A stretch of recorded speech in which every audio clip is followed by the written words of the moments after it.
Tarifas impostas pelos Estados Unidos reacenderam o debate sobre a abertura comercial do Brasil. Especialistas avaliam que este pode ser o momento para reduzir tarifas de importação e também flexibilizar as barreiras, tornando o país ainda mais competitivo. Para analisar esse assunto, nós vamos conversar ao vivo com a economista e diretora do Centro de Estudos de Integração e Desenvolvimento, Sandra Rios. Bom dia, Sandra, tudo bem? Bom dia, Sebastião. Tudo bem? Obrigado pelo convite para estar aqui com vocês. Ótimo. Obrigado a você por aceitar nosso convite e dispor do seu tempo aí para a gente conversar sobre um assunto tão interessante, tão importante. Você também vê dessa forma, como uma oportunidade aí, o tarifaço, de certa forma, de a gente abrir novos mercados? Olha, eu vejo sim como uma oportunidade, ao menos, da gente voltar a debater esse assunto, né? Porque esse tema da necessidade de fazer uma reforma na política comercial brasileira que aumente as possibilidades de inserção internacional do Brasil e contribua para o crescimento da produtividade da economia brasileira já vem se arrastando há bastante tempo, né? O último movimento importante de abertura comercial que o Brasil fez foi nos primeiros 5 anos da década de 90, né? Desde daquela época em que houve a chamada abertura do Collor, né? E depois a conclusão das negociações, a implementação do Mercosul, e a rodada Uruguai da OMC, enfim. Ali, meados da década de 90, a gente fez um movimento importante que nos colocou razoavelmente em linha com outras economias do mesmo porte do Brasil e do mesmo estágio de desenvolvimento. Mas de lá para cá a gente não conseguiu avançar em nenhum movimento de integração internacional relevante, né?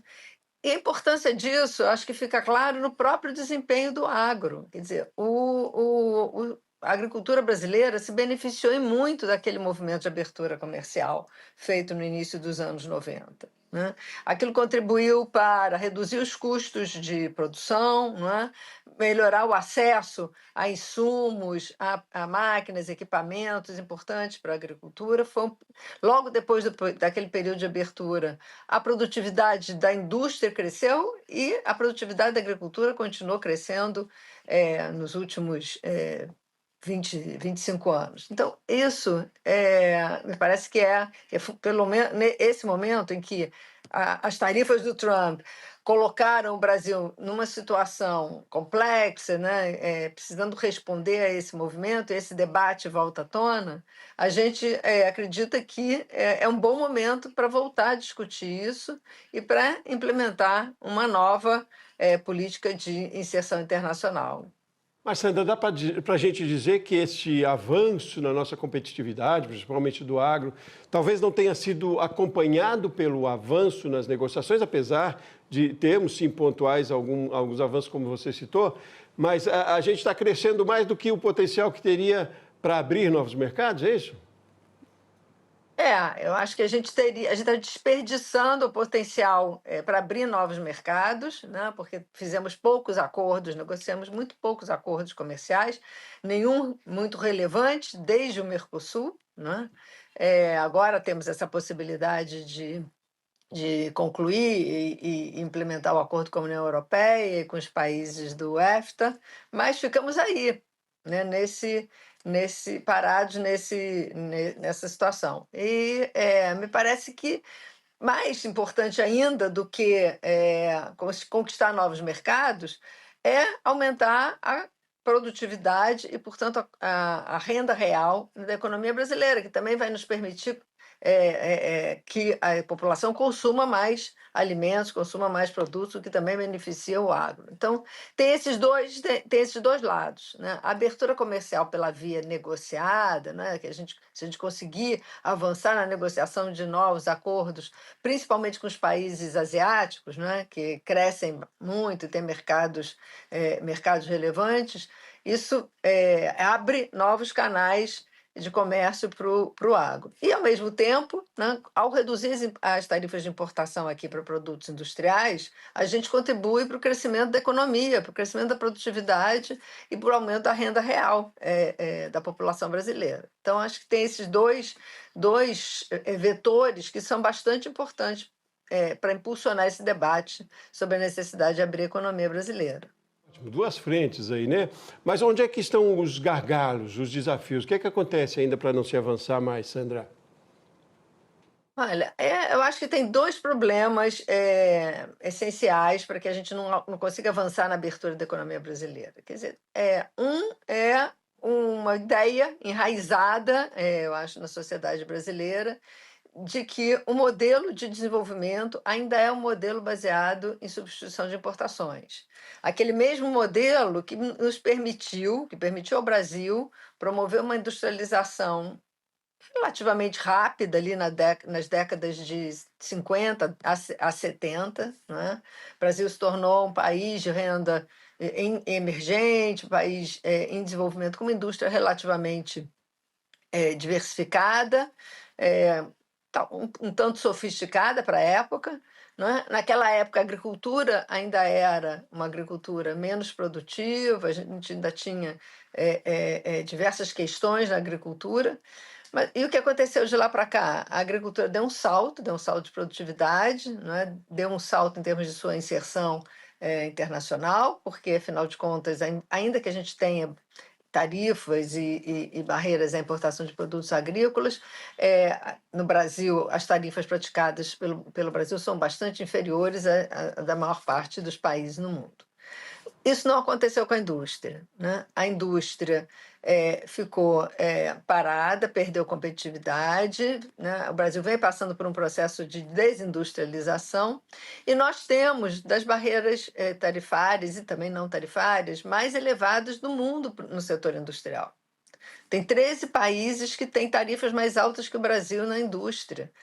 O Brasil tem uma estrutura de proteção que é parecida a países africanos. Né? Não temos pares em termos de nível de desenvolvimento que tenham uma economia tão fechada em termos de proteção da produção local quanto a brasileira. Então, é por isso que a gente advoga que a reação do Brasil, evidentemente, não pode ser retaliar os Estados Unidos aumentando a proteção, porque nós já temos uma proteção muito alta. Isso ia ser um tiro no pé.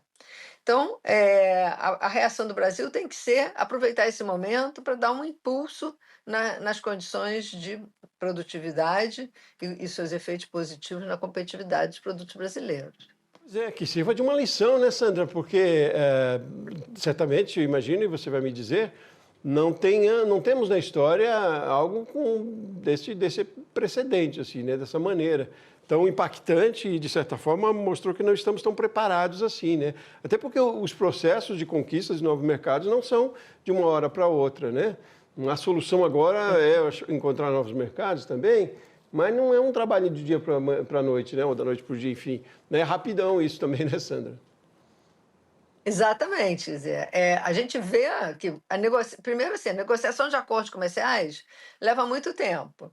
Não quer dizer que todos os acordos que a gente venha negociar daqui para frente vão levar o mesmo tempo que levou a negociação entre o Mercosul e a União Europeia, né? Mas, de qualquer maneira, essas negociações são negociações que levam no mínimo 5 anos e depois a implementação obedece a cronogramas que são lentos também, não é? No caso da União Europeia, 10 anos para a maior parte dos produtos, com 15 anos ou mais para alguns outros produtos considerados mais sensíveis. Então, essas respostas são respostas lentas.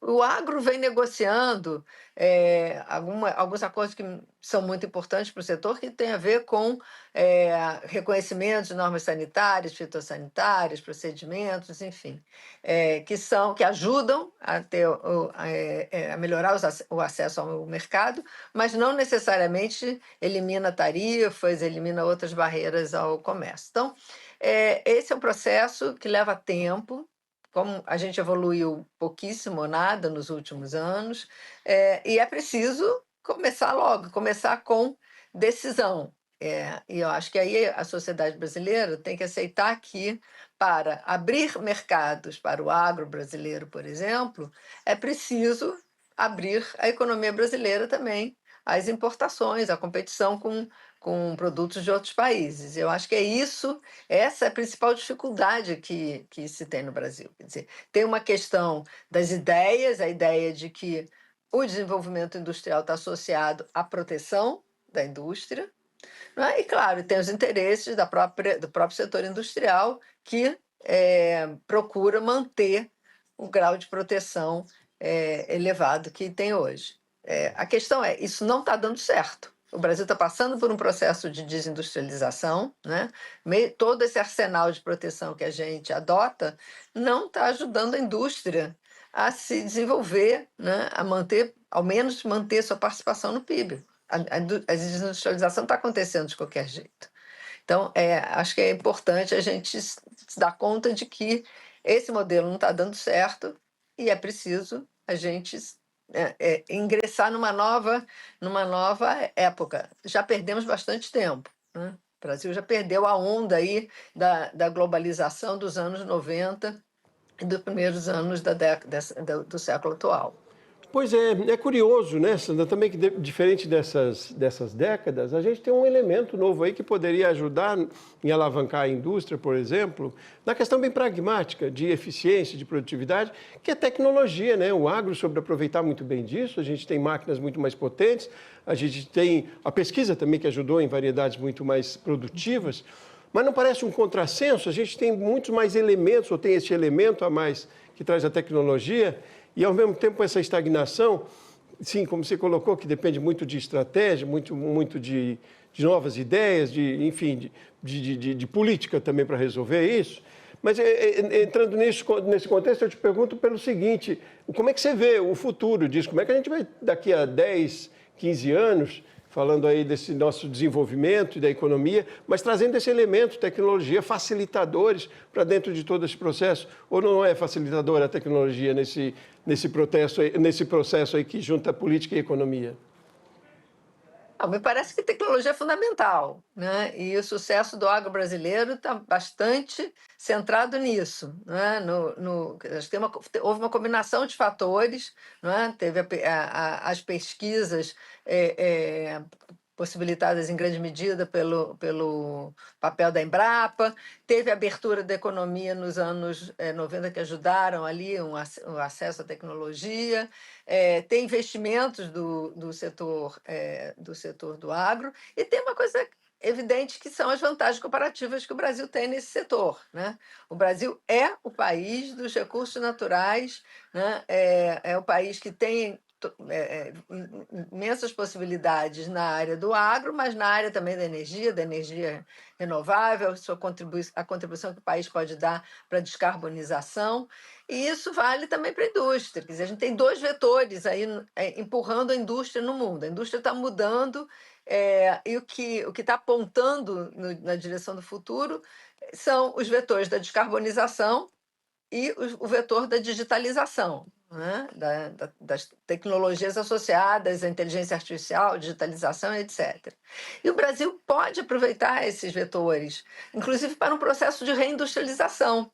Mas, para isso, a gente tem que se abrir para importar tecnologia, adaptá-la às nossas necessidades locais, às nossas características locais, tornar essa tecnologia mais acessível para os diversos perfis de empresas no Brasil, né? E eu acho que sim, aí é possível que a gente consiga evoluir. Mas a gente tem que ter clareza que não é possível ser competitivo em todos os segmentos da produção, seja na agricultura, seja na indústria. E eu acho que, no caso do Brasil, há uma percepção de que a gente tem que produzir tudo, todos os elos da cadeia produtiva.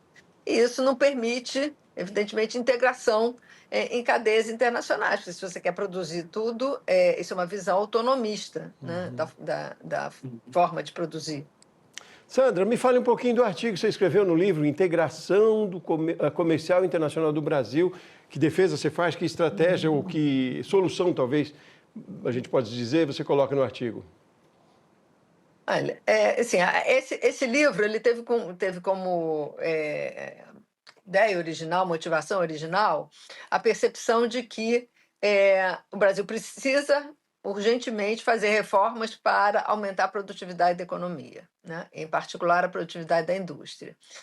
E parte do reconhecimento de que a política comercial a abertura da economia brasileira é uma reforma necessária, embora não seja suficiente, ela tem que vir acompanhada pelas demais, mas ela é uma reforma necessária para esse objetivo, de aumentar a produtividade da economia. Então, o que a gente faz, basicamente, é um apanhado, né, contar um pouco a história da política comercial nos últimos 30 anos no Brasil, para mostrar como a gente mantém um arsenal de instrumentos de política comercial que ainda são de cunho bastante protecionista, bastante relacionados à estratégia de substituição de importações, e chamar a atenção de que a gente precisa abrir a economia. Bom, e aí, para abrir a economia, a gente propõe algumas frentes. Quer dizer, em primeiro, a gente vai precisar rever o modelo do Mercosul, não é? Porque o Mercosul, como uma união aduaneira, uma tarifa externa,